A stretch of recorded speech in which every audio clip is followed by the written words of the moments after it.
दीदार कन। अब आगे को सही रहो सालारन सा ताबुर के मेहरबानी करे। अब आज सामो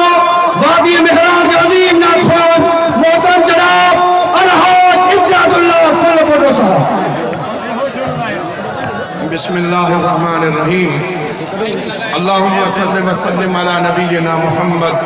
व अला आलिहि व अस्हाबिहि व अहलि बैतिहि व अज़वाजिहि अजमाइन बिरहमतिका या अरहमर राहिमीन। इन प्रोग्राम में नालो लिखराइणी सआदत मंदी आहे, वो भी चंद सुठो ख़त्म नबूवत।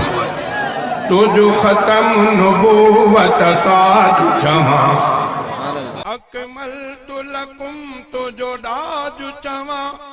तुझो ख़त्म नबूवत ताज चमा तुझो ख़त्म नबूवत ताज चमा अकमल तो लकुम तुझो दाज चमा तुझो ख़त्म नबूवत ताज चमा जिए सिजते ख़त्म सितारा था जिए अम्मते ख़त्म सिपारा था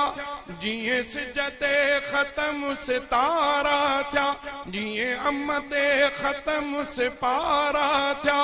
तिए ख़त्म नबी तो ते सारा था तिए ख़त्म नबी तो ते सारा था तुझी ज़ात सिराज वहाज चमा तुझो ख़त्म नबूवत ताज चमा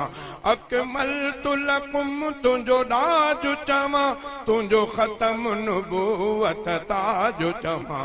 तू आहे नबी बेऐब मिठा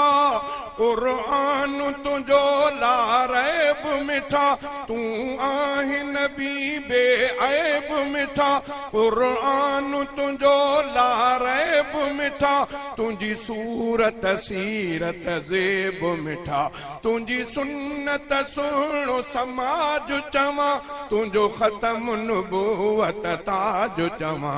अकमल तो लकुम तुझो दाज चमा तुझो ख़त्म नबूवत ताज चमा तो खां बाद नबूवत की न ठहे जेको ज़ोर सां ठाहे नेठ रहे तो खां बाद नबूवत की न ठहे जेको ज़ोर सां ठाहे नेठ रहे तूं सरवर तो ते सलात ठहे हर दर्द दुरूद इलाज चमा तुझो ख़त्म नबूवत ताज चमा अकमल तो लकुम तुझो दाज चमा तुझो ख़त्म नबूवत ताज चमा तुझो मिर्ज़ा के गुस्ताख चमा या चोर चमार चराख चमा